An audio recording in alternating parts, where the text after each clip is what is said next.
E então a Laura Avivar Lorenzo, que vem do Instituto Andaluz de Investigação e Formação Agrária, e vai nos apresentar a bioecologia dos potenciais vetores de Xylella fastidiosa em olivares da Andaluzia. Bem-vinda, Laura, começar, é toda sua a tela. Só uma coisa, Laura, a duração da apresentação tem 10 minutos, aos 8 minutos eu irei avisar-te.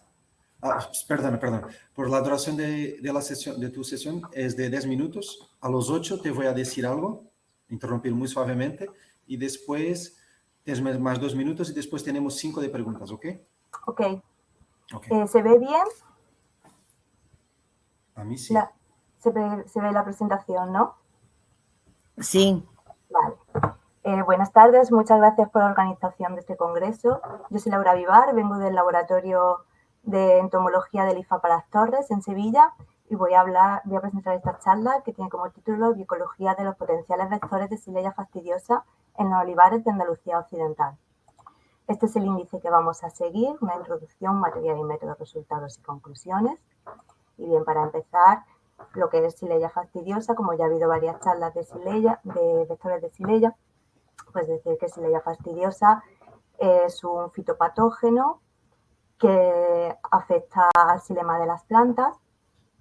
La EFSA tiene recogidas 638 especies de plantas hospedadoras. Es responsable de varias enfermedades, como la enfermedad de Pearson, el decaimiento súbito del olivo, y causa numerosas pérdidas económicas. Así brevemente, la transmisión de Xylella fastidiosa se realiza a través de un vector, un insecto vector que pertenece a la familia de los hemípteros. Todas las familias que os pongo aquí son potenciales vectores de Xylella y nos centramos en la familia de Afrophoridae, ya que tiene 3 especies como vectores reconocidos en Europa, que son Philaenus spumarius, Philaenus italocygnus y Neophilaenus campestris. Esta es la distribución actual de Xylella en el mundo y concretamente en España tenemos 2 focos, uno en las Islas Baleares y otro en la Comunidad Valenciana, donde están en fase de erradicación, y concretamente en Andalucía en el 2018 se produjo un registro en un vivero, se aplicó el protocolo la normativa de seguimiento y en abril de 2020 la Consejería de Agricultura de la Comunidad de la Junta de Andalucía la dio por erradicada. Bueno, los objetivos que queremos perseguir con este trabajo va a ser determinar la presencia y la abundancia de los vectores potenciales de Xylella fastidiosa en los olivares de Andalucía Occidental. Vamos a hacer un seguimiento para establecer las variaciones estacionales de las ninfas y los adultos de los principales vectores potenciales para determinar su ciclo biológico en Andalucía Occidental. Vamos a determinar las preferencias de las plantas hospedadoras de estos potenciales vectores. El área de estudio se centra en la provincia de Córdoba, Sevilla, Cádiz y Huelva y allí se han elegido 5 parcelas de olivar. Para llevar a cabo los objetivos hemos diseñado un muestreo sistemático en el cual hemos utilizado cuadrantes de PVC de 0,25 metros de área y con ellos estimamos la cobertura vegetal y las especies pertenecientes a identificamos las especies pertenecientes a esa cobertura vegetal durante todo el año. Lanzamos 5 cuadrantes al azar en la vegetación del borde de la parcela y 5 cuadrantes al azar en el interior de las parcelas de olivo. Para tomar los parámetros, para tomar las variables de las ninfas, utilizamos los mismos cuadrantes, pero es en el periodo de tiempo establecido entre febrero y junio. Los muestreos específicos de ninfas se realizan cada 15 días. El resto del año es un día.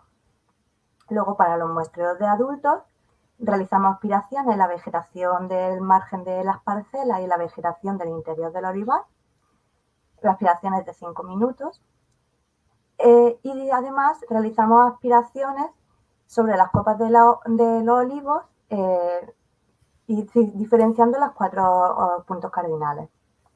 Estos muestreos de aspiraciones los hacemos durante todo el año, una vez al mes, excepto en el periodo de febrero a junio, que lo realizamos 2 veces, cada 15 días.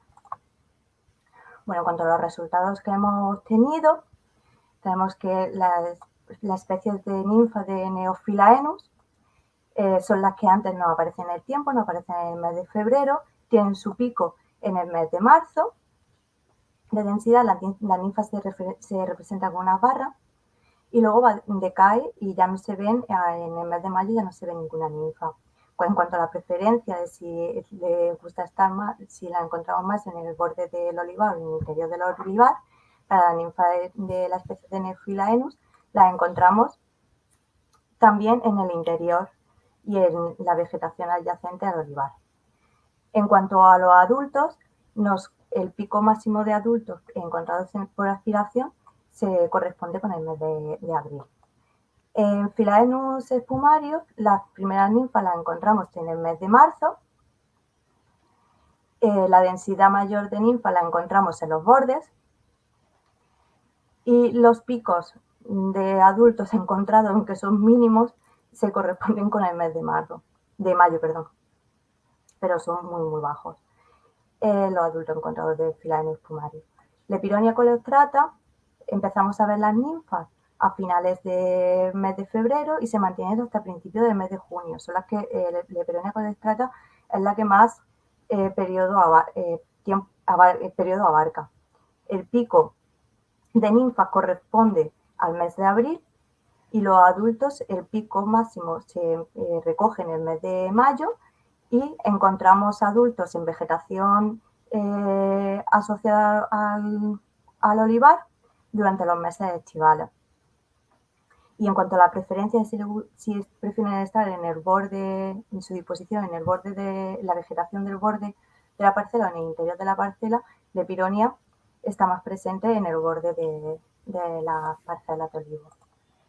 Aquí represento la evolución de los estadios ninfales de las especies de Neophylaenus, de la especie de Philaenus espumarius y de la especie de Lepironia, y destaco que de Philaenus espumarius hemos encontrado ya individuos en N3, no hemos encontrado individuos en N1 en el inicio del tiempo.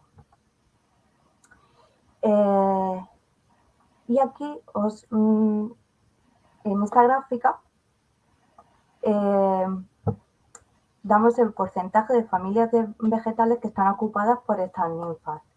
Destacamos que las especies de Neophylaenus las hemos encontrado casi exclusivamente en la familia de la gramínea. Luego, Philaenus espumarius está presente en 5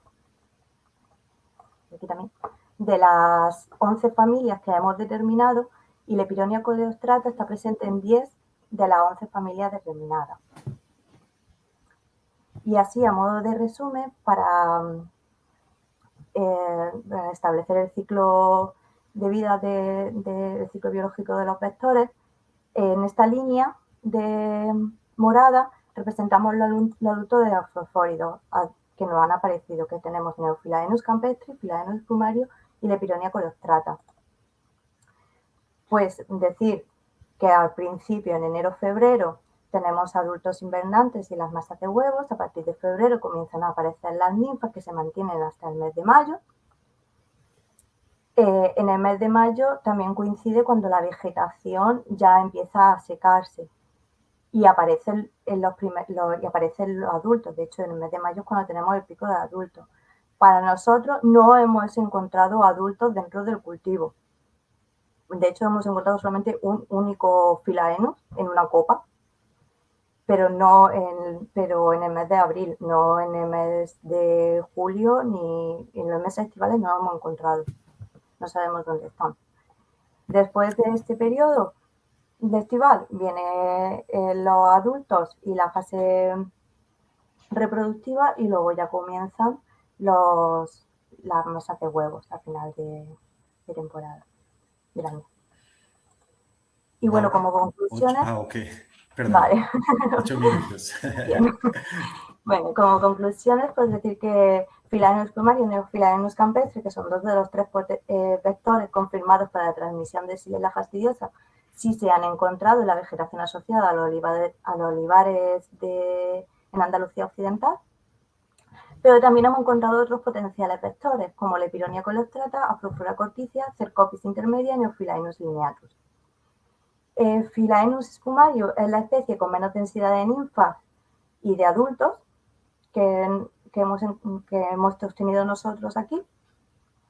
Y en general hay escasa densidad de afrofóridos adultos dentro del cultivo.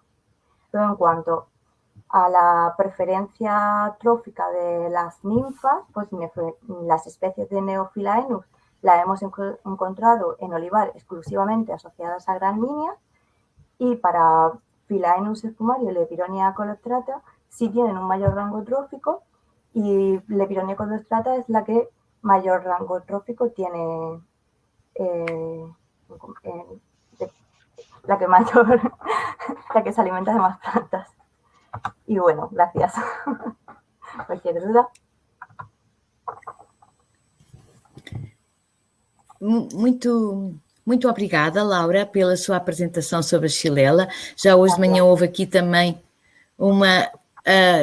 esta manhã não houve uma apresentação também de Xylella em Baleares, muito interessante, e esta também ha sido muito interessante. Eu vou tentar ver aqui, Arthur, nas perguntas. Sim, estava a tentar ver. Volto a reforçar para os presentes, se quiserem fazer perguntas, se tiverem alguma dúvida, dirijam-se ao separador Questions and Answers, à vossa direita, e podem colocar lá e nós iremos colocar aos oradores.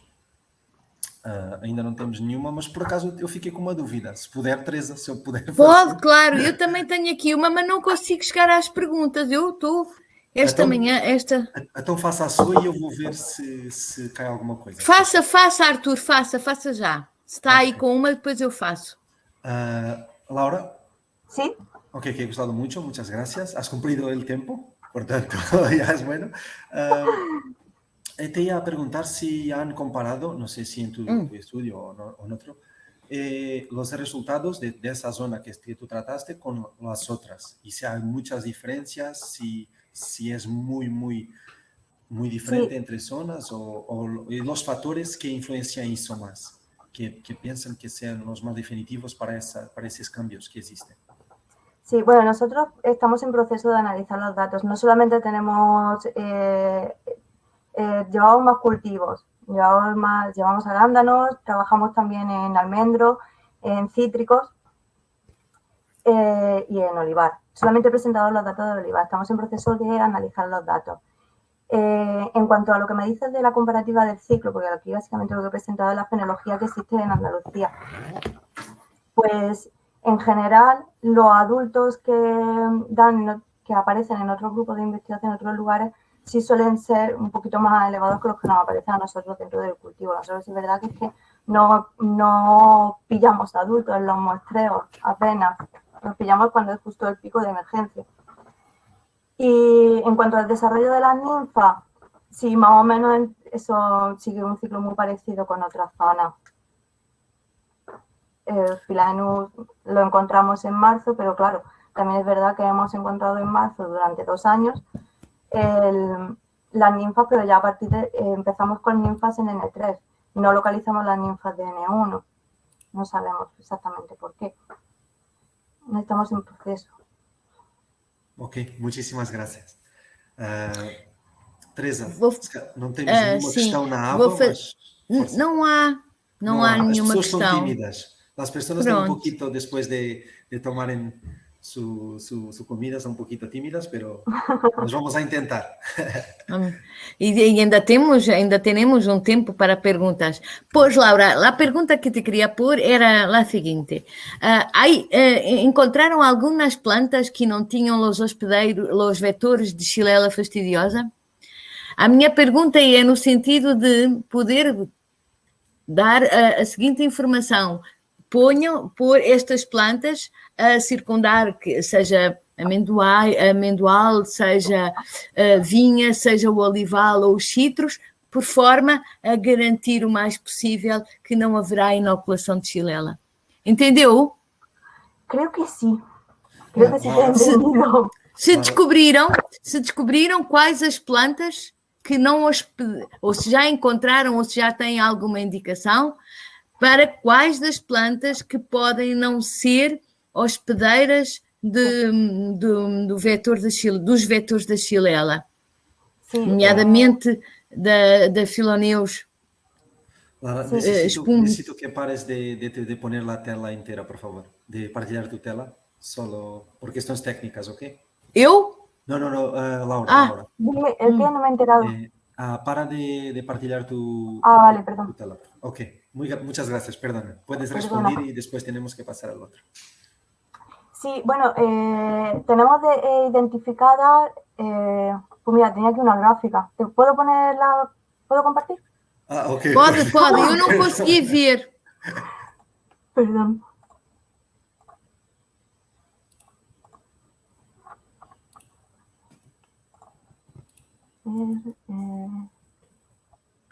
Pantalla completa. Vale. É essa a pantalla. Mira, aquí hemos identificado, de 527 observaciones, hemos identificado las 69,8% de esas observaciones. Y se transmite en estas plantas, en estas especies. Entonces, Philaenus spumario lo hemos encontrado mucho en la familia de las asteráceas. Concretamente aquí, en Scolymus hispanicus. Y en cambio, el Bromultiandru hemos encontrado muchas especies de Neophylaenus. Entonces, claro, esto es muy interesante coger y realizar. ¿Puedo quitarlo? ¿Cómo? Que si lo puedo quitar. Bueno, ya lo he quitado. Sí, puedes. Sí. Sí, que eso es muy interesante de conocer. Es muy interesante de conocer porque así se puede realizar un manejo de la cobertura vegetal que tiene que llevar el cultivo. Si sabemos cuáles son las plantas que son preferidas por estos insectos. No sé Exatamente. Si era essa a pergunta. Claro, e era por aí, era pôr o foco nesta situação. É exatamente escolher as plantas que podem ser utilizadas. Claro.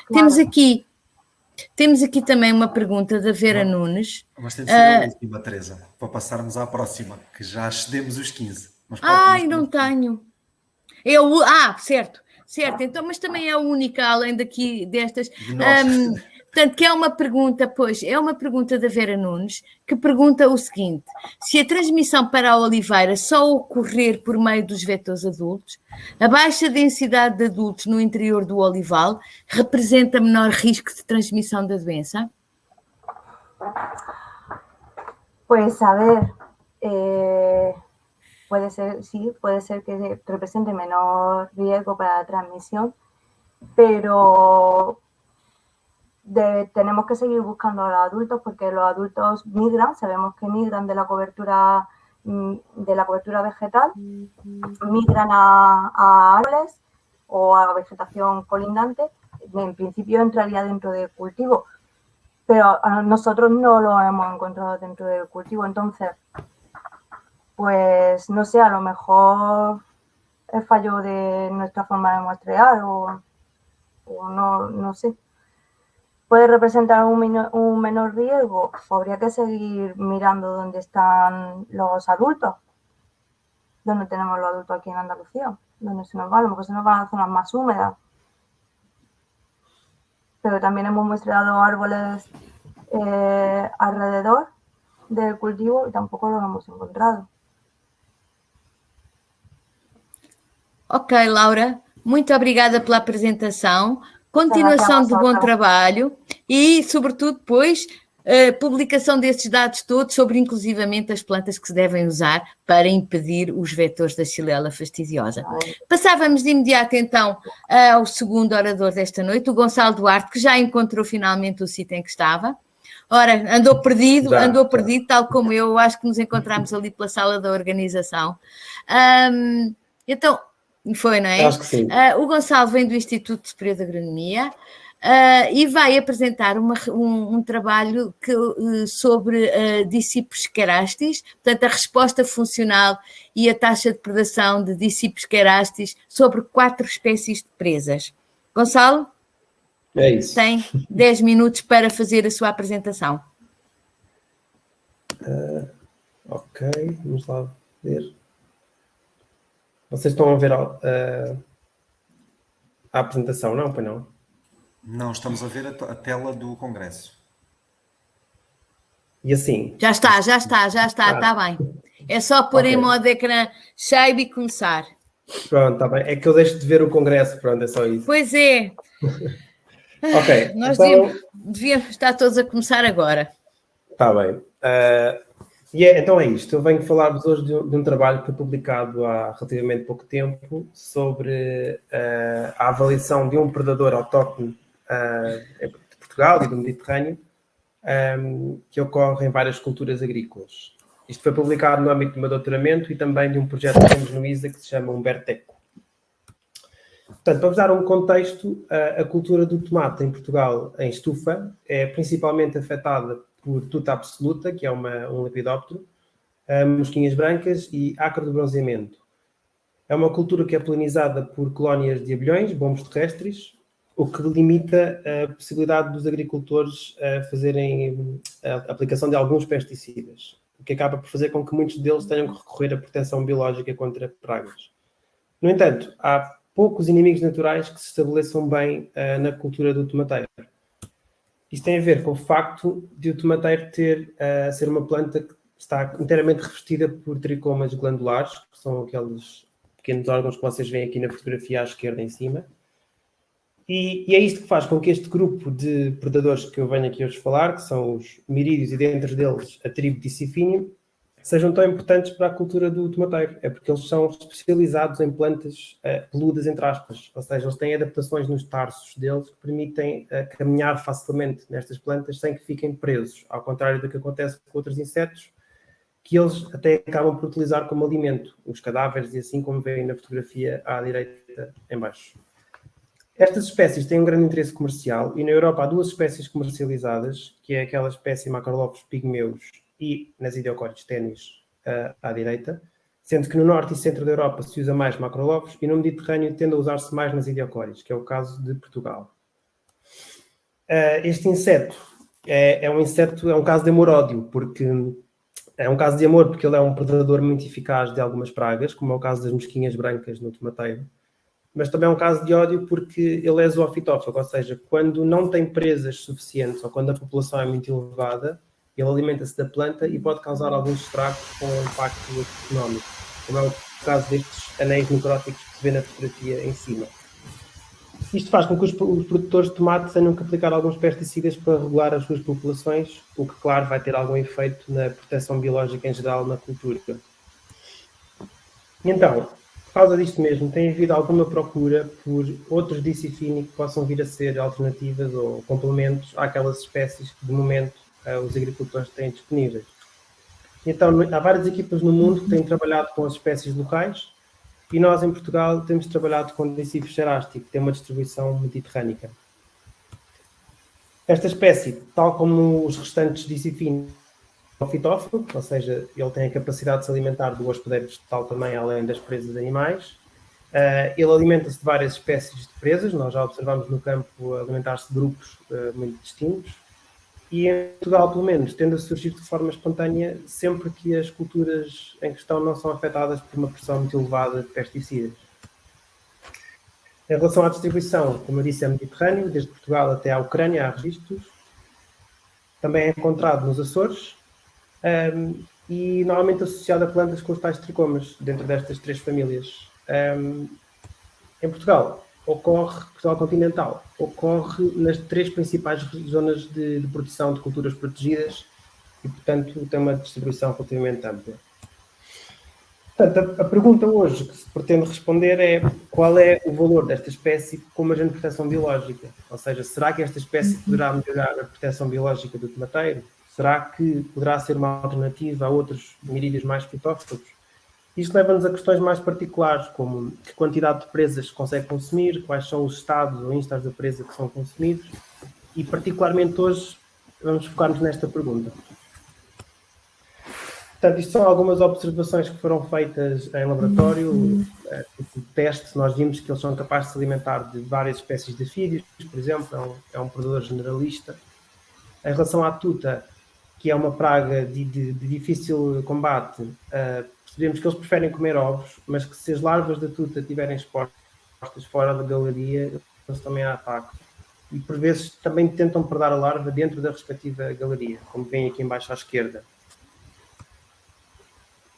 Além disto, um trabalho que nós também já terminámos e publicámos é este predador pode ir predação intraguilde, ou seja, ele pode predar ninfas de outros mirídeos que ocupam o mesmo nicho ecológico. No entanto, nós só verificámos isto quando não havia mais nenhuma presa disponível.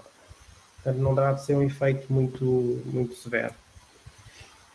Em relação ao trabalho de hoje, portanto, como vos digo, foi publicado na Index há pouco tempo, e nós quisemos responder àquela pergunta sobre que quantidade de presas consegue esta espécie consumir. Então trabalhámos com 4 espécies, com tuta absoluta, com Mimisia tabaci, estas duas são pragas muito importantes do tomateiro. Trabalhámos também com a Mysis persicea, que é um afídeo que pode surgir em tomateiro, apesar de não ser muito grave, serviu como modelo para afídeos. E também trabalhámos com a Infesta coeniana, porque é o alimento base da produção em massa destes mirídeos predadores em cativeiro. Como material e métodos, fizemos um ensaio de resposta funcional standard, ou seja, em que se oferecem densidades crescentes de presa. A nossa arena foi esta placa de PET com um pequeno funil de tomate. E trabalhámos com estas 4 presas, sendo que para Mimisia usámos ninfas do 4º instar, para a Infesta ovos, para Mysis ninfas do 1º instar. Estas 3 presas têm dimensões semelhantes e depois trabalhámos com uma presa de dimensão menor, que foi o caso de ovos de tuta. Além de tudo isto, as ninfas de Mysis são móveis, ou seja, esta combinação permitiu-nos comparar também a dimensão e a mobilidade das presas. Em relação aos resultados, a primeira coisa que notámos é que a resposta funcional é tipo 2, ou seja, o predador consegue aumentar o seu consumo com o aumento da densidade de presa disponível também, o que é interessante quando se pretende proteção biológica.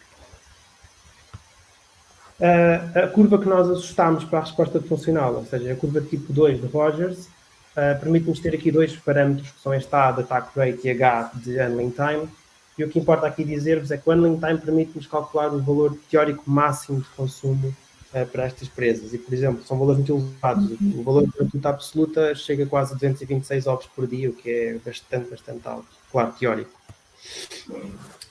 Olhando para as taxas de predação, isto são valores reais, ou seja, são valores observados, vemos que em relação à tuta absoluta e comparando com outras Dicifini, vemos que ele fica a meio da tabela, portanto fica um bocadinho mais baixo que outras espécies de dicifos, mas acima de Nesidiocoris e Macrolopsis, as tais espécies que são comercializadas atualmente. Em relação a Mysis persicea, vemos que fica melhor, é uma espécie que consome mais, mas onde se nota muita diferença é no caso das ninfas de mosca branca, de Mimisia tabaci, em que vemos que o valor é bastante mais alto do que das outras referências. Como conclusões gerais, nós temos noção já de que é um predador versátil de várias espécies de presas, apresenta uma resposta funcional de 2, que se adequa a um inseto que se pretende largar em largadas, e disse gerais, e tem uma taxa de predação bastante elevada em pragas que são importantíssimas para o tomateiro, que é o caso de tuta absoluta e de Mimisia tabaci. Para continuarmos a responder melhor àquela questão sobre qual realmente o valor deste inseto para a proteção biológica no tomateiro, vamos ter que ter mais trabalho sobre preferência de presas, sobre o quão severa é a sua fitofagia, que é importante, e também mais informação sobre o desenvolvimento e a sua reprodução. E resta-me agradecer aos nossos colegas do ISA e também aos produtores e aos nossos financiadores, sobretudo a FCT. E muito obrigado pela vossa atenção. Muito obrigado, Gonçalo, pela excelente apresentação. Eu abro aqui então o espaço para algumas perguntas. Ponham as perguntas, por favor, no QIA e... Preferem que mantenha assim? Não? Podes tirar, Gonçalo, podes tirar. A não ser que depois seja necessário, mas por agora... Parar a partilha, não é? Por enquanto sim. Não há nenhuma pergunta, pelo menos que eu esteja aqui a ver. Eu vim com dúvidas na mesma. Está aqui, não estou a ver aqui pergunta nenhuma. Tem. Pronto, Tem Já uma tem? pergunta da Jéssica Teodoro. Posso então ler? Pode, sim. Ok. Ainda não me... já apareceu. Já apareceu? A Jéssica agradece pela fantástica apresentação e depois pergunta de Gonçalo: depois das largadas, será necessário aplicar pesticida para que não se alimentem das plantas? No caso daquela espécie Nesidiocoris, Sim, penso que sim. assim, depende muito. Há situações em que... Sim. Ok. Há situações Pois em a que... Jéssica está aqui. Pois é, ela tem. Há situações em que, de facto, é quase seguro que os agricultores têm que largar, pela experiência que têm todos os anos, sabem que é assim. Largar, isto é, tratar. E há situações em que as populações podem ser elevadas e não causar muitos estragos, por exemplo. Então, não há uma regra, por assim dizer. E uma coisa que já se sabe, há uns trabalhos recentes sobre até o efeito da genética de populações nos estragos produzidos. E, por exemplo, sabe-se que algumas, vamos chamar estirpes, de Nesidiocoris são mais agressivas que outras. E, portanto, até há equipas que estão a trabalhar nesse sentido, de haver alguma seleção de estirpes menos fitófagas que anda aí, selvagem. Obrigada. Arthur, não vejo aqui mais nenhuma. Também não. Mas eu posso tirar uma dúvida, que era, Claro. pronto, na continuação do teu trabalho, ainda, como tu disseste, ainda vê uma série de passos.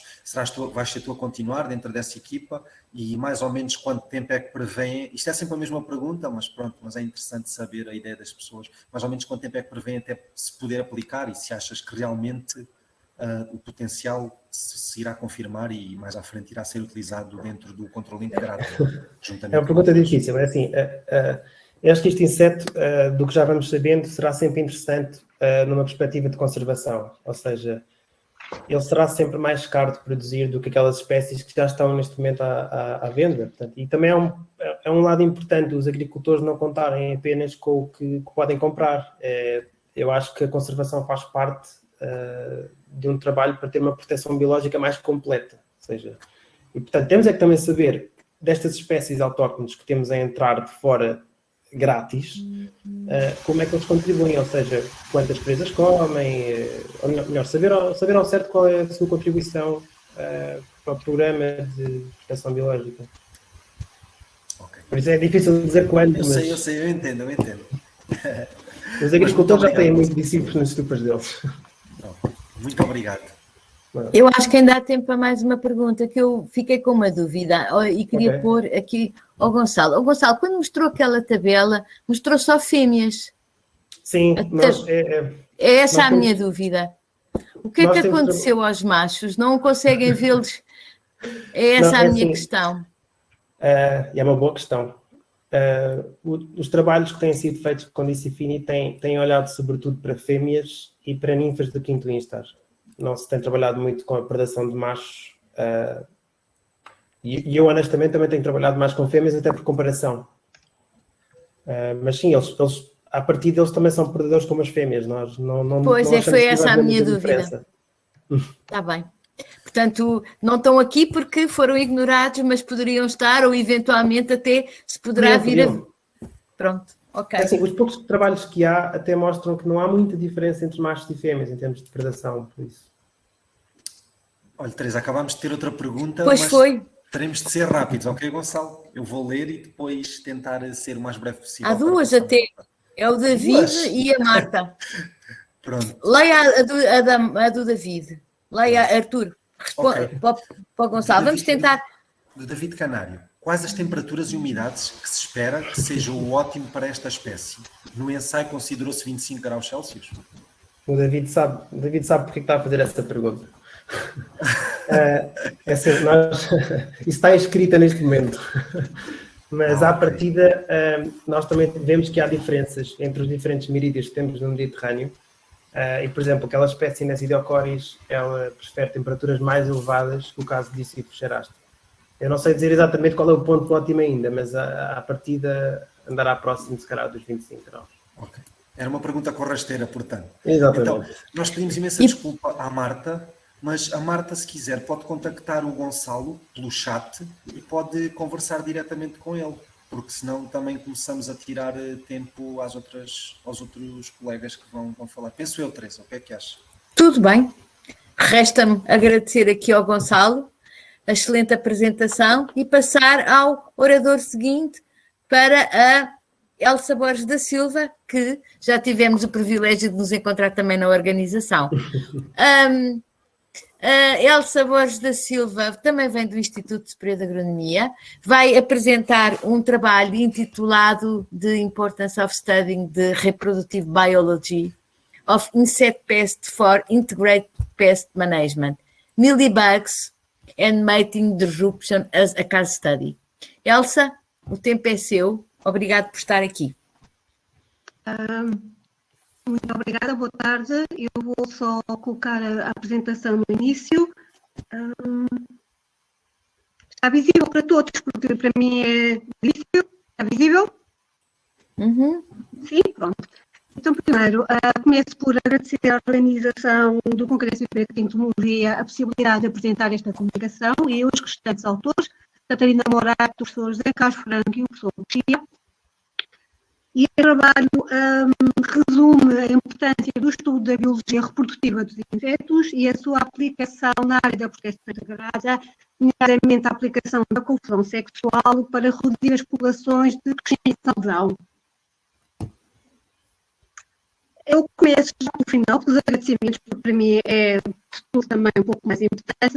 Este trabalho já iniciou-se há algum tempo, tem dois componentes essenciais. Primeiro, uma componente teórica que foi um dos meus dois pós-docs, relacionado com o estudo da biologia reprodutiva das colônias de algodão, do ponto de vista teórico, e mais recentemente um projeto de aplicação em Portugal da confusão sexual para a colônia de algodão da vinha, de modo a reduzir a diversidade populacional desta espécie de uma cultura que é muito importante em Portugal e no resto do mundo, que é a vinha. Agradeço, obviamente, aos financiadores, aos parceiros da vinha e a todos os alunos que também colaboraram na execução das várias tarefas. Elsa, desculpe lá estar a interromper, mas está com um problema, penso que seja no microfone, que está a cortar um pouco. Sim, não sei. E agora, falando mais alto? Não, é... Estou? Não é mesmo. A internet? Muito possivelmente. Sim, e agora, estão a ouvir melhor? Não, está na mesma. Está na mesma. Oh, Elsa, continuo. Continuo, porque mesmo assim... Pronto, mesmo assim é perceptível. Eu até pensei que era um problema meu, por isso é que nem sequer toquei no assunto. Continuo, porque nós vamos conseguindo perceber. Vão ver a apresentação, alguma dúvida depois no final.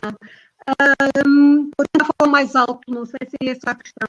Ora bem, para além da importância ecológica e evolutiva do estudo da biologia reprodutiva, que é crucial para compreender os mecanismos que regulam a abundância da população de insetos e o seu estatuto enquanto praga, apresenta também uma importância prática na medida em que o conhecimento sobre os sistemas de reprodução e dos comportamentos associados tem, obviamente, consequências no domínio da gestão de pragas, na proteção integrada ou no outro qualquer sistema de agricultura sustentável, em que a confusão sexual envolve o uso de feromonas sexuais e a sua manutenção durante um longo período de tempo, com o objetivo de evitar que os machos encontrem as verdadeiras fêmeas e com estas acasalem. Portanto, é uma forma de reduzir a reprodução geração após geração.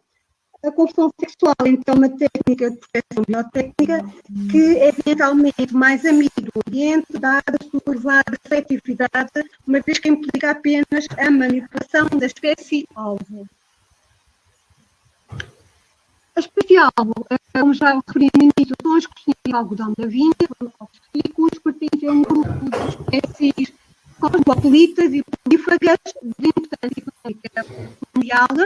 São pequenos insetos picadores-segadores, cujos estragos estão obviamente relacionados com o tipo de alimentação, são ações de perfuração dos estiletes, injeção de enzimas tóxicas, poluição das seivas, excreção de melange e ainda a transmissão do vírus do inflamamento aviário.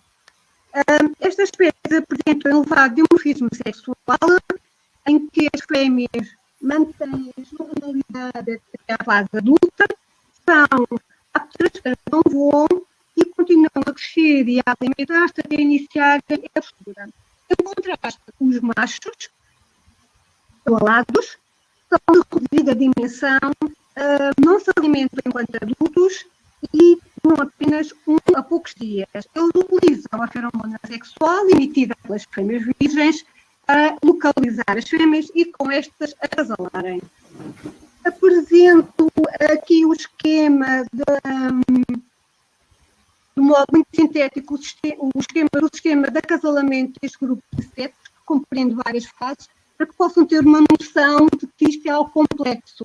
O casalamento não é um fenómeno que ocorra de imediato. É necessário existir várias fases. A primeira é a chamada procura dos locais de acasalamento pelos machos, em que estão em jogo sempre chaves de longa e depois de curta distância, que é a natureza visual quer olfativa. Depois a fase da corte, em que compreende um processo de seleção sexual por parte dos machos, em que eles em que ocorrem fenómenos de algum modo contraditórios de seleção intersexual e intersexual, aliás. Depois, a seguir à corte, se ambos os sexos estiverem disponíveis, obviamente ocorrerá a corte, e nesta fase do sistema é necessário ter atenção qual é a capacidade reprodutiva, quer por parte do macho, quer por parte das fêmeas, e muitas vezes após a corte existem fenómenos após a cópula, existem fenómenos de pós-cópula, chamados de competição pelo esperma, em situações de poliandria, em que as fêmeas podem acasalar com mais do que um macho. Muito rapidamente, o processo é de algum modo complexo.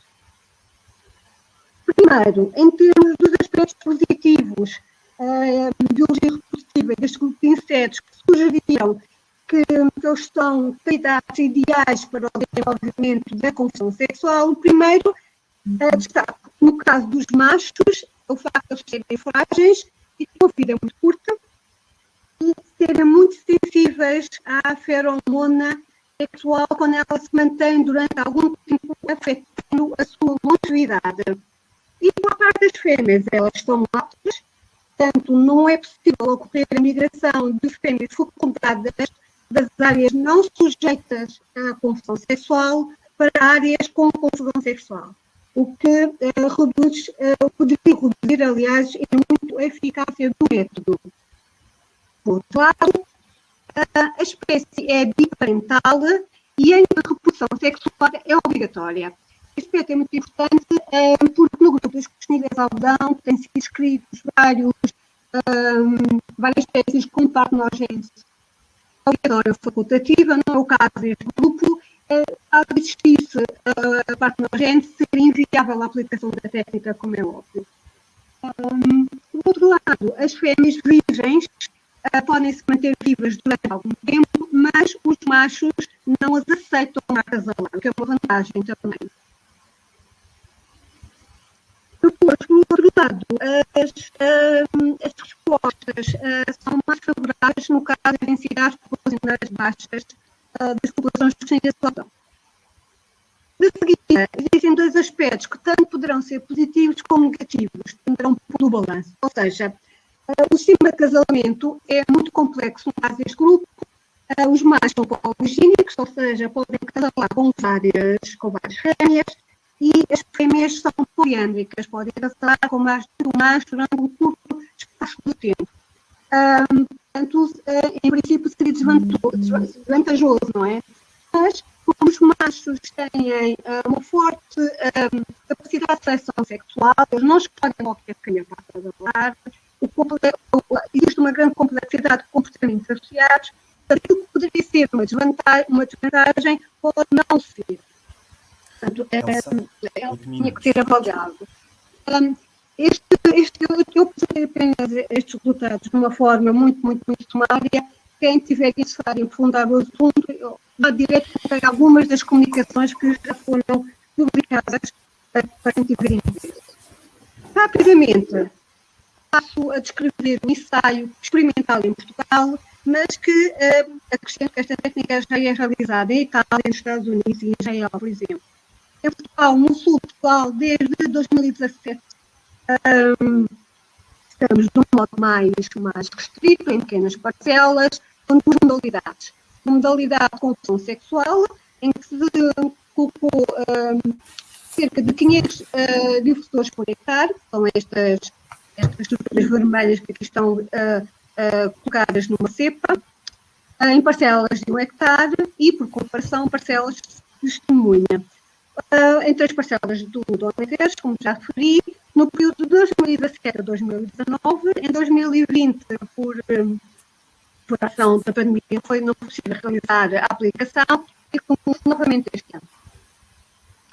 Muito rapidamente, os parâmetros foram avaliados, obviamente, foi a curva de voos machos, através de colocação durante o período do voo entre maio e agosto de 4 armadilhas por parcela, com indicadas com feromona sexual, com vantagens semanais. Realizou-se também a determinação do nível de infestação a nível das cepas nos sarmentos, em junho e julho, de acordo com o método pré-definido, e também a avaliação à colheita na altura da vindima, com a observação de cachos e contabilização de todos os indivíduos de algodão que estavam presentes. Vou apresentar os principais resultados. O mais importante é este, o índice de confusão, que no primeiro ano de 2017 foi relativamente baixo em 2 parcelas, na terceira nem por isso. Ele relaciona a média de capturas acumuladas dos machos entre as armadilhas nas parcelas de confusão sexual e nas de testemunha. E quando esse valor é superior a 70%, significa que a técnica está a funcionar, ou seja, está a ocorrer redução das populações do inseto. Em 2018 e 2019 ocorreu nas 2 parcelas e, apesar do ano de interregno em 2020, este ano, em 2021, voltou a esse valor deste índice ser superior a 70%, portanto, demonstrando mais uma vez que mesmo em condições experimentais de pequena dimensão de parcelas, a técnica funciona.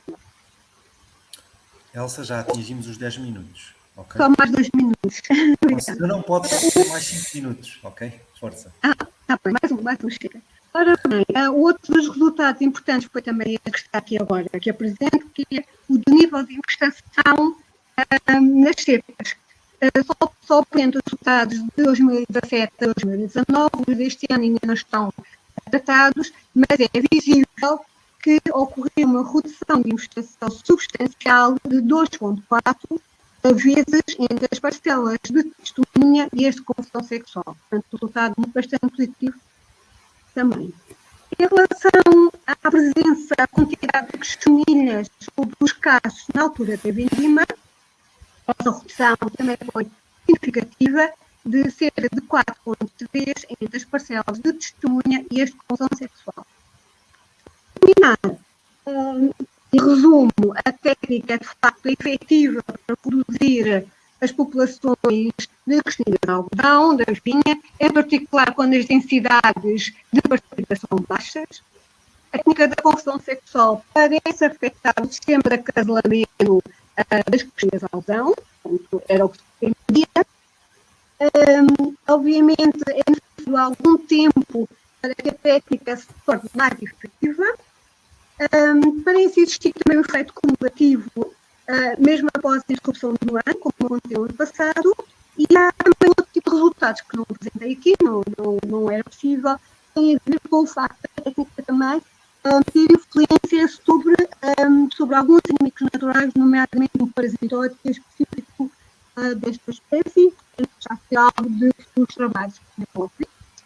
E finalmente agradeço a vossa atenção.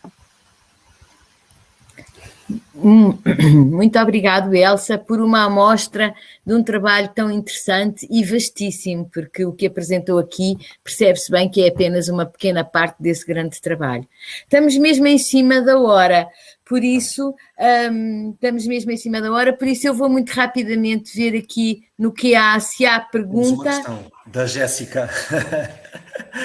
Da Jéssica, e se calhar só teremos tempo desta vez para a questão da Jéssica. Jéssica, quer falar e pôr a questão? Sim, pode ser.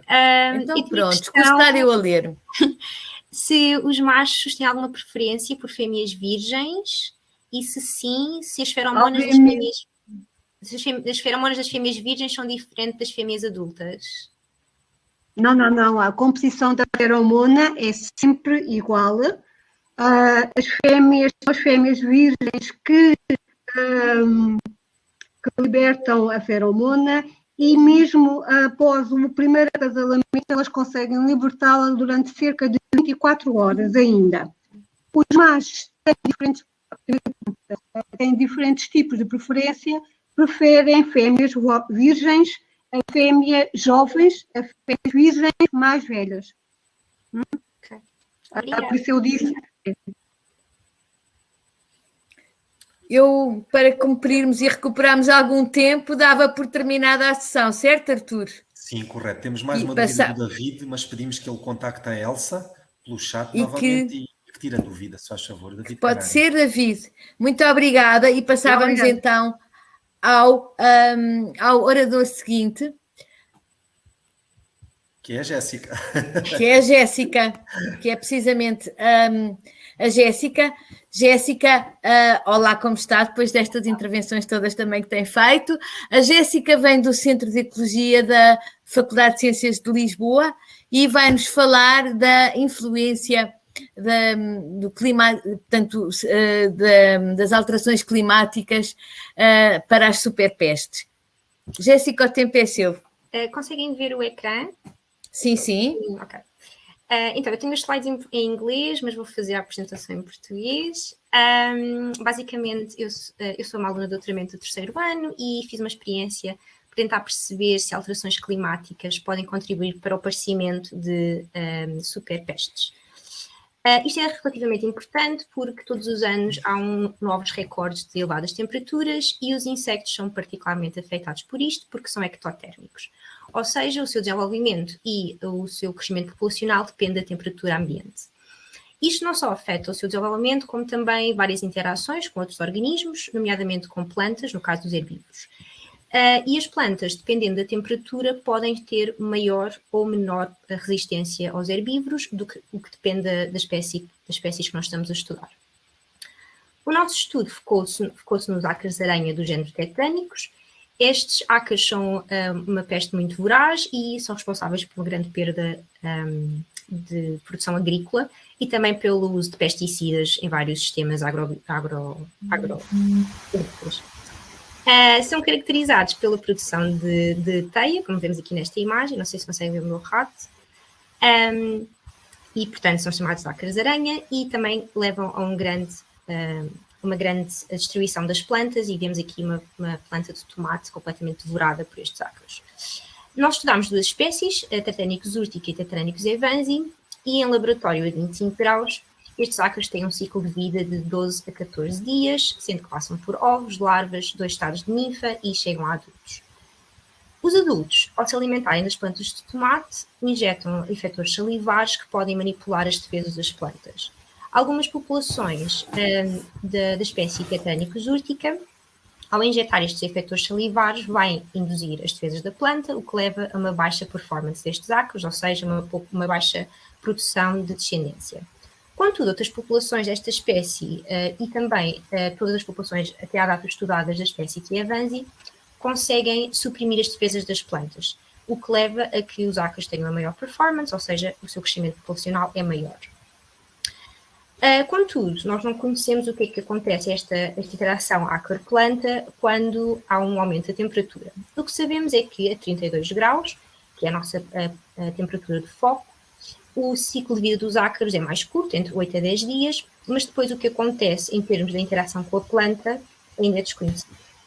E, portanto, para responder a esta grande questão, nós fizemos 4 pequenas questões. A primeira é se os ácaros se alimentarem da planta aumentam, ou seja, se eles levam a que haja um aumento do dano a 32 graus, se a oviposição destes ácaros também é aumentada a elevadas temperaturas, e depois, em termos de interação com a planta, se estes ácaros produzem mais efetores salivares e se a indução e a supressão das defesas que é causada por estes ácaros é alterada com a temperatura.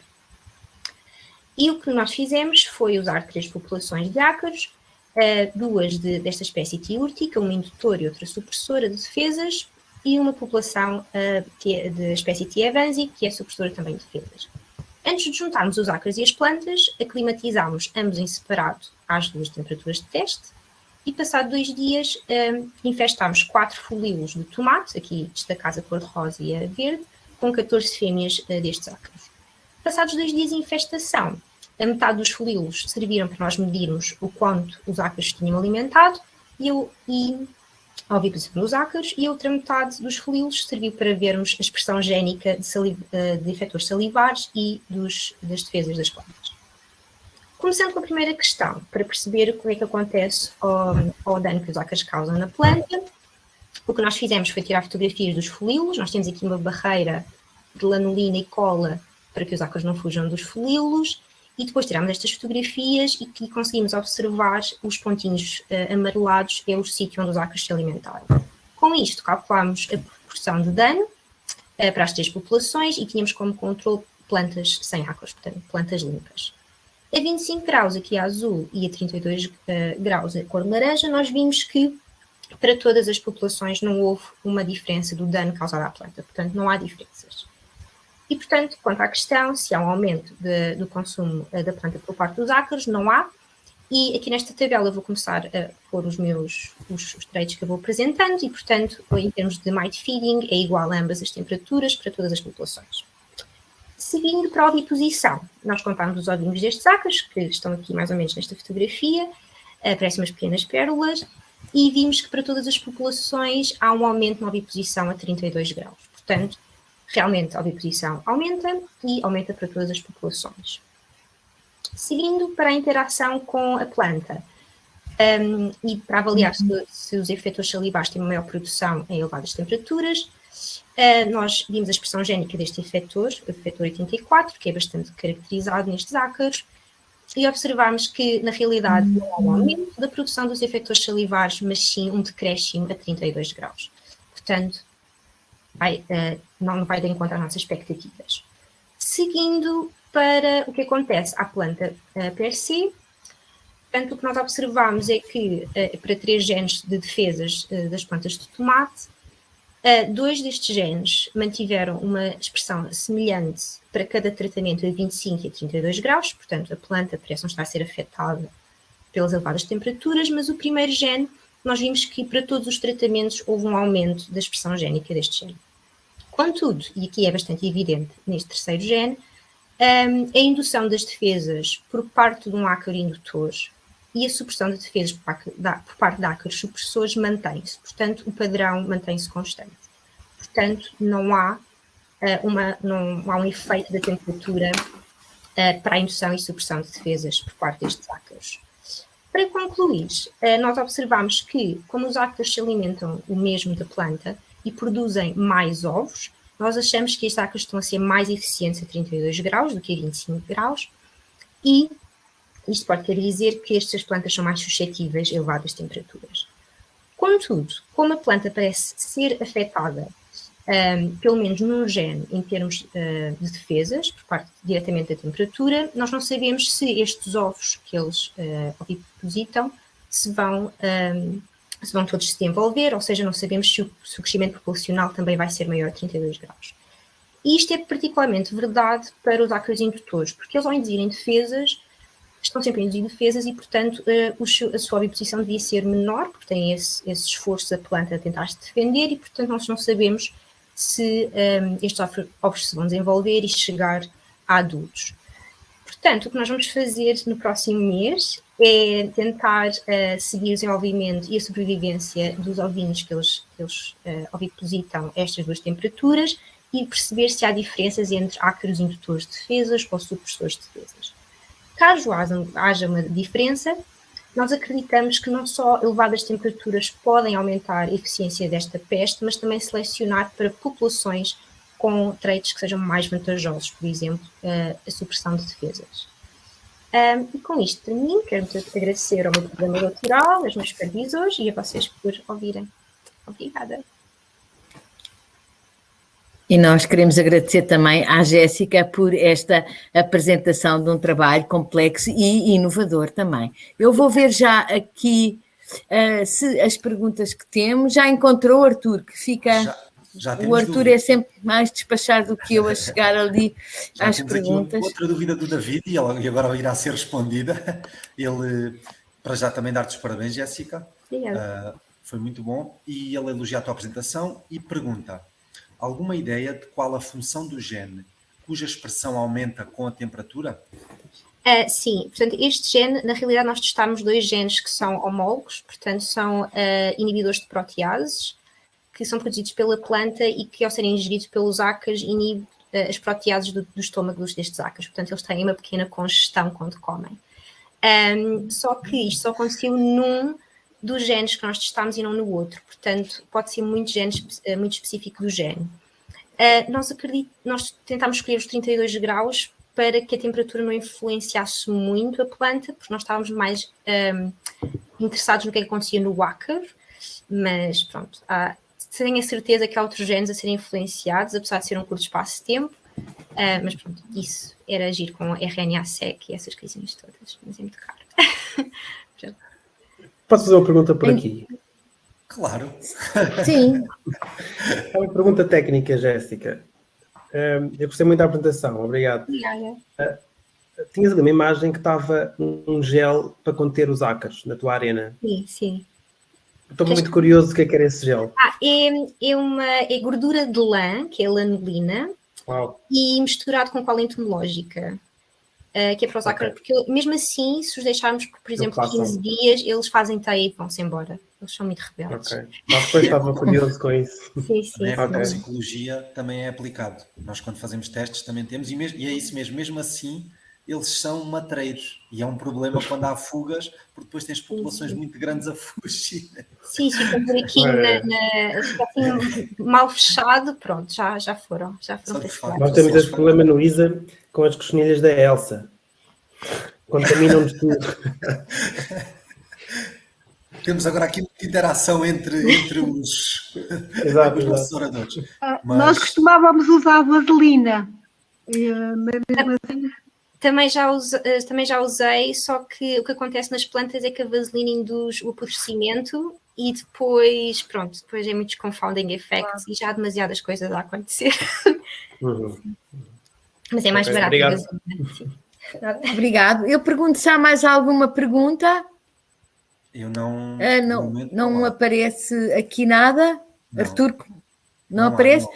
Mas acho que também Agradeço muito mais uma vez a apresentação à Jéssica e passávamos então para a Espanha, para uma apresentação do Vicente Falcogar, e disse bem, fico sempre com dúvida como se leem os nomes dos colegas espanhóis, que vem da Universidade de Valência, do Laboratório de Entomologia e Controlo de Pragas. Vicente, pode começar, por favor.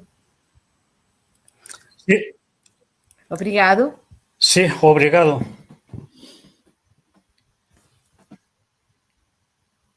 Ok? Sim. Pantalla completa, por favor. Sim, está já? Ecrã, expandir o ecrã. Cá embaixo no quadradinho. Fazer apresentação. Tienes que poner en modo presentación. Pantalla completa, por favor. Sí, sí. Aquí. Lo estoy. Ahí, penso que sim. Lo estoy haciendo. No está funcionando. Não está a dar aí nesta... Ok, espera un momento.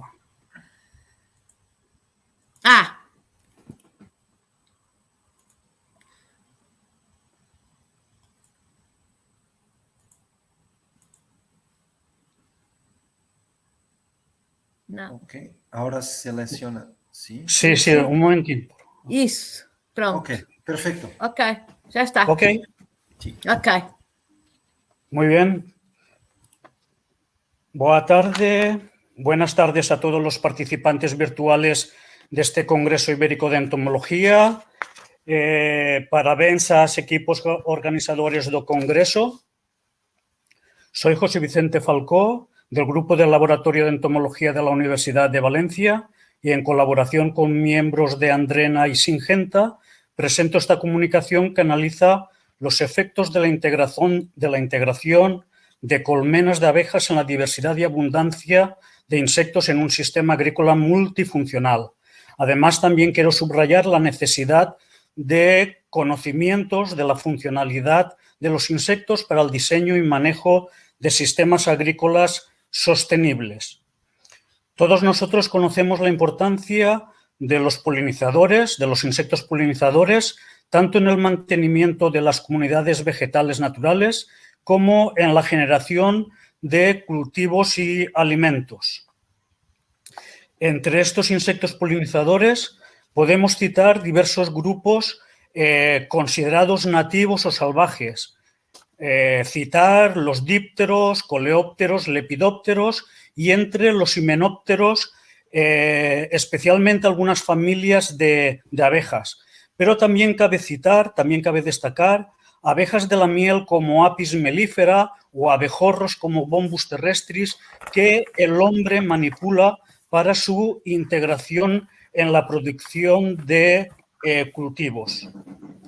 Así, en un ecosistema agrícola dado en el que queramos aplicar un manejo sostenible, podemos plantearnos la siguiente cuestión. ¿Qué efecto tendrá la integración de un número de colmenas de abejas de la miel para mejorar la polinización de un cultivo? ¿Qué efecto tendrá sobre el conjunto de poblaciones salvajes de otros insectos presentes en ese ecosistema agrícola? Bien. La localidad de Lidón, en la provincia de Teruel, es una zona típicamente de agricultura extensiva de cereal.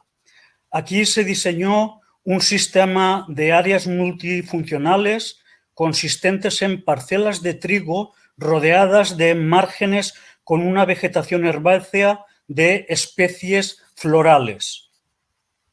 Y ello durante un periodo de 4 años consecutivos, del 2013 al 2016. En el cuarto año se instalaron 20 colmenas de tipo caja transhumante de abejas de la miel. Cada uno de esos años se realizó un muestreo estándar con manga entomológica en unos transectos determinados. Bien, los resultados analizan datos de 2 parámetros fundamentales en 5 órdenes de insectos. Uno de esos parámetros es la biodiversidad, número total de taxones, de taxa, de nivel especie, de cada uno de los órdenes en los años de estudio. El orden mejor representado es Hymenoptera, con 103 especies, seguido de las 58 especies de Lepidoptera. Los neurópteros estaban representados por una sola especie de Chrysopa.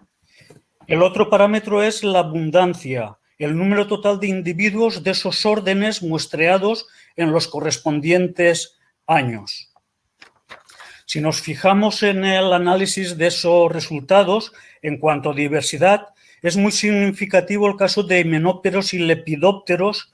Los 2 órdenes incrementan el número de especies en los 3 primeros años, pero en el año 2016, año en que se introducen las colmenas de abejas en el agrosistema, hay un descenso de aproximadamente a un 30% respecto del año anterior.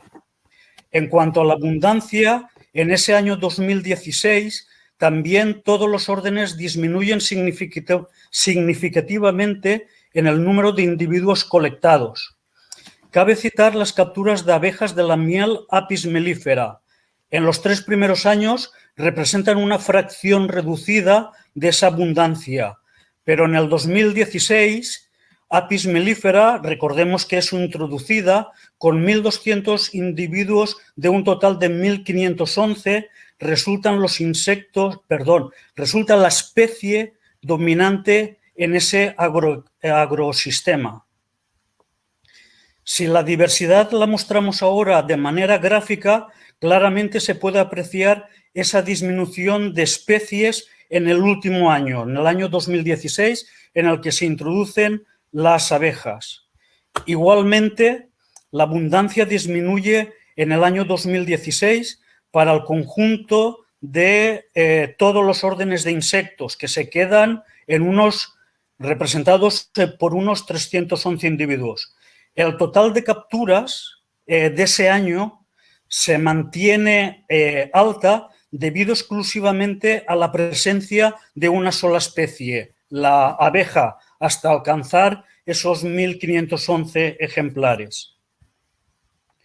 El análisis estadístico también confirma estos datos. El índice de biodiversidad, con un valor de 1,18, indica un sistema bajo de diversidad. Recordemos que dominado por una sola especie, que sería la abeja. Y el índice de similaridad también diferencia claramente los 3 primeros años de funcionamiento del sistema agrícola multifuncional, ese conjunto de trigo más márgenes florales, y el cuarto año 2016, en el que se introducen las colmenas. En definitiva, podemos concluir dos enunciados básicos. Las áreas agrícolas multifuncionales tienen un impacto beneficioso en la biodiversidad de insectos, pero la introducción en el agrosistema de elementos polinizadores manipulados, como es el caso de la abeja, de la miel, perturba la estructura de las poblaciones salvajes o nativas de otros insectos. Bien, con esto llego al final de la presentación y gracias a todos ustedes por su atención. Muchas gracias. Muito obrigada, Vicente, por uma apresentação que nos leva a pensar nas abelhas numa outra dimensão. O Arthur, como já lá deve ter chegado, eu ia lhe pedir já se visse se havia alguma pergunta já no... No, por ahora aún no tenemos ninguna duda, pero yo tengo una duda, porque ese tema que has hablado a mí es de especial interés, porque también trabajamos con eso, y incluso habíamos intentado hacer un estudio como lo tuyo de tu universidad, similar en Burgos, utilizando girasol, pero con infraestructuras verdes, que intentamos implementar una infraestructura de forma a captar más polinizadores, más insectos, pero no habemos logrado lo que tú has logrado. Y es muy interesante porque vosotros han utilizado márgenes que ya estaban lá, que eran de plantas que son autóctones, ¿no? Sí. Ok. Y dime una cosa, el colmenar, ¿qué distancia estaba? ¿Que estaba en las márgenes o que estaba a una distancia, no sé, decimos 100 metros o más? ¿O que estaba muy cerca de la plantación, de ese caso, no era de girasol, pero de otra planta? Bueno, por una parte, los márgenes florales creo que son, digamos, de tipo comercial, pero que intentan tener aquella representación de aquellas plantas que pueden haber en esa zona, más o menos, para que las especies nativas, digamos, que funcionen, se sientan atraídas por esas plantas herbáceas. Y las colmenas estaban a cierta distancia, o sea, no había solamente una parcela de trigo rodeada del margen floral, sino que habían 2 o 3, y entonces las colmenas estaban puestas por un apicultor, estaban situadas a una cierta distancia de lo que sea el centro de toda esa área, ¿no? Ok, Vicente, muchas gracias, que es un estudio muy guay y que es eso, que si estaban muy cerca podía ser también un comportamiento más territorial de defensa de de su colmenar, pero así, ok. Muchas gracias. Que ha No sido... estaba exactamente en el centro de la parcela, ¿eh? Okay, en Canarias han hecho también una experiencia de la influencia de las abejas en la fauna del Parque Natural del Teide, y también se ha encontrado una influencia de estas colmenas sobre la fauna salvaje de allí. Okay. Muchas gracias. Já aqui está mais uma pergunta do João Loureiro, e o João Loureiro faz primeiro um comentário, agradece ao José e depois pergunta: ¿habéis hecho seguimiento del efecto de los años siguientes en la introducción de las colmenas? Vicente? Sí, sí, sí. Ah, ouviu a pergunta? Bueno, como podéis comprobar, la experiencia se hizo en el 13-16 y aquello, la experiencia se terminó, ¿no? La empresa, el grupo se terminó con esa experiencia y no se ha podido repetir. Lo que sí que esperamos, como decía Artur, es que tengamos una nueva oportunidad de hacer una experiencia similar con varios años sin abejas, y después tener al menos 2 años de comprobar el efecto de las colmenas en una zona agrícola. E entrou também uma nova pergunta que pergunta se a diminuição da biodiversidade, portanto, é uma pergunta que, desculpem, é uma pergunta, vieram mais duas, é uma pergunta do David Canário, agora sim, e o David pergunta se a diminuição da abundância / diversidade é provocada unicamente como resultado do efeito de competição por alimentos, pólen e néctar, ou se haverá outros fatores que vão causar também essa perda. Bueno, aquí sí que se debería de hacer un análisis un poco más particular de lo que está sucediendo. Quizás un efecto muy directo es que la cantidad de abejas, 1.200, bueno, miles de abejas que están intentando polinizar en las mismas flores que otros insectos, pues les provoquen una molestia, un estrés en el momento de libar el néctar. Entonces eso podría ser un efecto, digamos, directo. A Lucy Mota também pôs uma pergunta, uma delas eu penso que é no seguimento desta que já foi feita, portanto ela gostaria também de perceber mais as razões e as explicações para a diminuição da abundância, portanto eu penso que está respondido, mas ela também pergunta e pede mais informação, se for possível, sobre a mistura floral utilizada nas margens. Bueno, no lo conozco exactamente todo, pero sí que había una variedad de plantas compuestas y de plantas labiadas. Un poco esas plantas generales que puedan atraer normalmente a abejas y al conjunto de lepidópteros, coleópteros, otras abejas silvestres, etcétera. E penso que não há aqui Supongo mais que en la perguntas. bibliografía, en el material y métodos de alguna bibliografía relacionada, deberá de venir esa composición florística. Muchas gracias. Artur, eu penso que não há mais. Penso que não há mais pergunta nenhuma.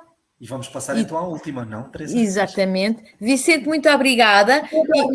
E vamos passar agora para continuar em Espanha e passar para o Pérez Filippo, o Francisco Pérez Filippo, que nos vai apresentar, que vem da Singenta e que nos vai apresentar o trabalho sobre Benefits of Multifunctional Areas on Insect Biodiversity associated with stone fruit fields in Spain. Filipe, pode começar. Muito obrigado, Teresa. Hola a todos. En este sentido, ¿podéis oírme? Sí, pero Francisco, por favor, si tienes unos headphones, por favor, puedes ponerlos, porque si no va a hacer interferencia, ¿ok? ¿Ahora? Ahora para mí está un poquito mejor. Vale. No, en este sentido voy a comentaros el proyecto que estamos trabajando con la Universidad de Valencia, con el grupo Andrena y también sobre el proyecto Living Yo de la empresa Syngenta. Este proyecto está basado, como ha dicho Teresa, en el estudio de la biodiversidad gracias a la utilización de márgenes multifuncionales en áreas de frutales en España. Como todos sabemos, el tema de la agricultura y de los insectos siempre está un poco desde el punto de vista de la biodiversidad en contra, ¿no? Sobre todo porque durante los últimos años ha habido una gran cantidad de publicaciones asociadas al declive de los insectos, una gran cantidad de artículos científicos que también hablan de ello y, en cierto modo, asociado también a otra serie de factores, pues la agricultura tiene cierta responsabilidad, porque hemos pasado aproximadamente hace un siglo de campos bastante pequeños donde la biodiversidad era muy amplia a unos campos todavía más grandes en los cuales se basan sobre todo en monocultivo y con poca diversidad de especies e incluso algunos casos con una mala rotación, en las cuales tienen una baja biodiversidad.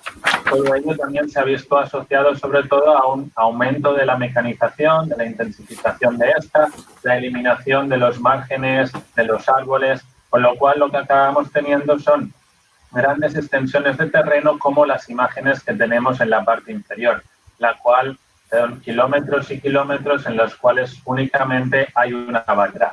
Entonces, debido a todo esto y sobre todo por la importancia que tienen los insectos, ya que son claves en el ecosistema y sobre todo en temas de polinización y también en la agricultura, ya que el 35% de las especies dependen de agrícolas, dependen de la polinización, pues en este sentido la empresa en la que trabajo ha desarrollado y ha lanzado el proyecto llamado Living Yo. Es un proyecto internacional en el cual lo que se basa es mediante la utilización de mejoras de biodiversidad, como los márgenes multifuncionales, en los cuales se introducen en el borde del cultivo, o coberturas vegetales, como por ejemplo en el caso de los árboles frutales que se introducen en la parte media. Todo ello lo que queremos observar es que las tecnologías modernas pueden coexistir con la biodiversidad. Y al final lo que queremos generar son datos científicos que se les dé acceso a los agricultores junto con un protocolo que ellos, siguiendo ese protocolo, puedan observar que hay una mejora de la biodiversidad, que se puede observar también una mejora también del suelo, de la calidad del suelo, de la microbiota, y que tiene una repercusión también en la producción. Es decir, demostrarles que favoreciendo esta biodiversidad, ellos también pueden tener un beneficio. Entonces, en este sentido, se están llevando a cabo 104 ensayos repartidos en 5 países, en 2 tipos de cultivos. Nosotros las agrupamos en verticales, en los cuales estamos en España y en Chile, donde tenemos 24 ensayos, en árboles frutales, en olivar y también en vides. Y luego el caso de los cultivos rotacionales, donde tenemos 80 ensayos en Argentina, Alemania y México, fijándonos en cultivos como el maíz, la soja, la remolacha o otros tipos de cereales. Entonces, en cada uno de estos campos, lo que estamos estudiando son 41 parámetros distintos para entender el impacto de la agricultura moderna en todos estos parámetros del ecosistema. Porque al final miramos la parte aérea, pero también la parte del suelo. Y nos fijamos no solo en el cultivo, sino también en esas medidas de biodiversidad, como por ejemplo los márgenes multifuncionales que aparecen en el esquema. Ahí nos fijamos en cualquier grupo de insectos, no solo polinizadores, sino también benéficos, o plagas o cualquier otro grupo de insectos. En el caso de las enfermedades también las miramos porque no queremos introducir elementos de biodiversidad que también dañen o aumenten las plagas o las enfermedades y sobre todo en el rendimiento que obtiene el agricultor en términos de cantidad, pero también de calidad. Y luego agrandamos esto metiéndonos debajo del suelo, fijándonos en la biodiversidad a nivel de invertebrados, y también de microbiota y una serie de parámetros físico-químicos para entender cómo va cambiando el suelo.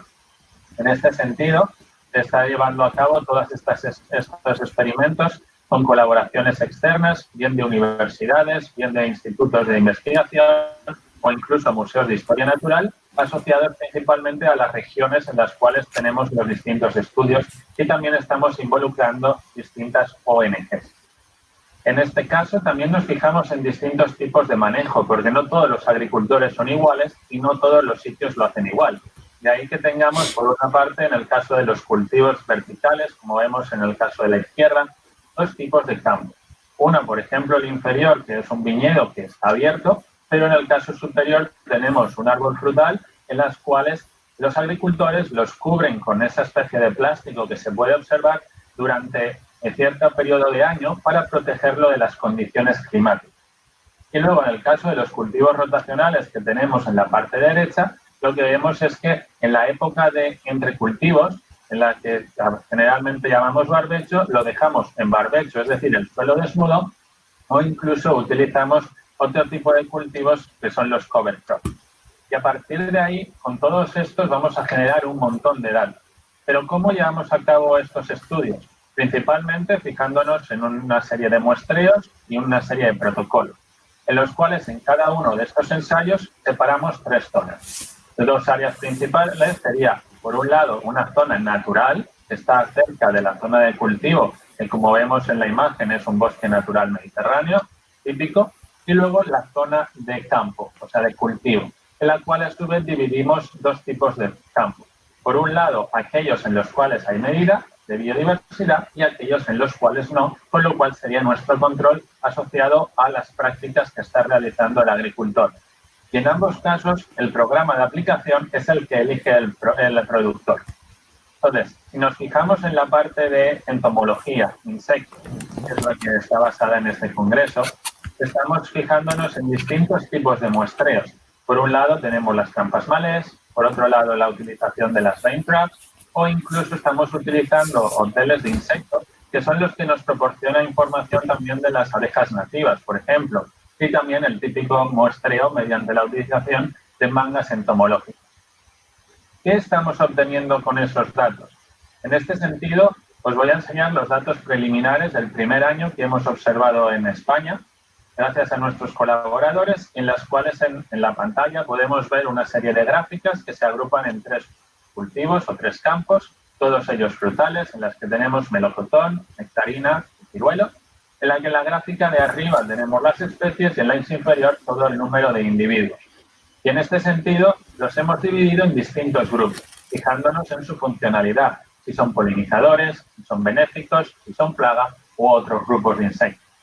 En este caso, también vemos que las gráficas, las barras de color verde está asociada a las zonas donde tenemos la mejora, la marrón a la que no hay mejora y la gris es un poco la zona fuera del cultivo, la zona natural.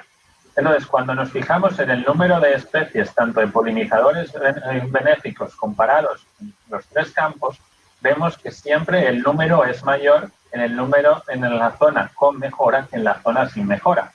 Y en el número de individuos vemos que en casi todos los sitios es bastante positivo, excepto en uno, donde vemos que en este caso el número de plagas, en cierto modo, es bastante mayor en la zona de mejora que en la zona sin. Pero en este caso estamos de experimento y por ello también queremos averiguar por qué es. Luego, en estudios posteriores, lo que vimos es que se basaba sobre todo en un campo donde los agricultores lo cubren con el plástico, de forma que estás creando como un invernadero y lo que hay dentro no puede salir. Otro estudio es juntar toda esta información de distinta funcionalidad en un mismo conjunto en el número de especies e individuos. Y vimos que en dos de los campos el número de especies era mayor a más del 26% en la zona comparada con la zona sin mejoras y el número de individuos era casi más del 20% en ambos campos. En cambio, en uno de ellos vimos que en este caso es un factor en el cual los resultados eran un poco negativos y este segundo año tenemos que entender un poco, viendo los segundos resultados, a qué puede ser debido. Francisco, 8 minutos, ¿ok? Sí. Perdona. Sí. En este sentido, también nos fijamos cuál es el impacto de estas márgenes y para ello llevamos con los mangueos distintos estudios de biodiversidad y vimos que los márgenes aproximados a las zonas de 0 a 10 metros de distancia eran donde tenían una significatividad similar, pero si nos íbamos a 40 metros, esta eficacia se disminuía. Otro factor que estamos estudiando y que es bueno, sobre todo en temas de conservación, es fijarnos en el estudio de las especies catalogadas en la lista roja. Como todos sabemos, estas nos proporcionan información sobre aquellas que tienen un menor a mayor riesgo de extinción, y estableciendo la catalogación de estas especies vimos que en todos los campos había más del 9% de las especies catalogadas en esta lista en las zonas donde había mejora que en las zonas donde no había mejora. Y que además en esas zonas donde había mejora, y que lo vemos en color naranja en la gráfica, en 2 de ellas encontramos especies que estaban en peligro, pero que por el contrario no estaban en la zona sin mejora de biodiversidad. Con lo cual podemos decir que de momento los resultados preliminares son bastante prometedores. A partir de ahí, me gustaría preguntaros a vosotros, aunque esto ha sido muy rápido, ¿cómo pensáis que esto puede tener un impacto? ¿Pensáis que, por ejemplo, en la imagen que tenemos ahora, en la cual vemos el cultivo de color un verde más oscuro y con las zonas de biodiversidad de un color verde más claro, ¿pensáis que puede haber cambio? En este sentido, si ahora os voy a pedir en unos segundos que por favor nos fijemos en este rectángulo, ¿vale? Y que a partir de ahí, mientras vais pensando, hemos llegado sin querer a 10 kilómetros de distancia. Como podéis ver, hay un pequeño cambio, el cual nosotros consideramos que es bastante grande, con lo cual, a pesar de que son datos preliminares, un pequeño cambio quiere decir que está ocurriendo algo muy importante. Con todo ello, quiero daros las gracias, muy obrigado por atender, y si tenéis alguna cuestión, por favor, no dudéis en contactar. Muito obrigado, Francisco. Não, aqui aparecia-me aqui Francisco Xavier, pois. Francisco Filipe. Muito obrigado por o trabalho e por mais uma vez chamarem aqui para a discussão a importância das faixas multifuncionais e de toda a envolvente e contribuição que podem dar na dinâmica das pragas e dos insetos. Artur, vamos às perguntas sem houver, estamos mesmo em cima do tempo, mas haverá com certeza uma ou outra, eu demoro sempre mais tempo aqui. Sim. Já cá está. Ainda não temos aqui nenhuma pergunta. Mas eu posso intervir outra vez. Peço desculpa. Não, é un gusto. Francisco, muchas gracias. Ha sido una muy buena presentación, pero tenía una cuestión. ¿Qué han comparado el efecto del tamaño de las estructuras o solo la distancia entre... Okay, perdón. En cuanto te refieres al tamaño de la estructura, ¿a qué te refieres? Estructura verde, de las líneas que dejan.